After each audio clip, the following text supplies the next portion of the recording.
श्रीगौरी वक्त्रपद्मार्का श्रीविघ्नेशा गजानना उत्तिष्ठ सुरसम्पूज्या त्रैलोक्यं पालनं कुरु।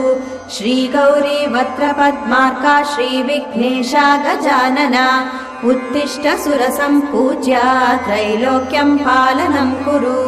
उत्तिष्ठोत्तिष्ठ हेरम्बा उत्तिष्ठ गणनायका उत्तिष्ठ करुणापूर्णा भक्तानां भाग्यदायका। उत्तिष्ठोत्तिष्ठ हेरम्बा उत्तिष्ठ गणनायका उत्तिष्ठ करुणापूर्णा भक्तानां भाग्यदायका। श्रीयाकुवाहन शिवात्मज दिव्यगात्रा श्रीभिन्नदन्तधनुजान्तक सूक्ष्मनेत्रा सर्वार्ति दुःखशमना फणिराजसूत्रा देवा गणेश्वर विभो तव सुप्रभातम्।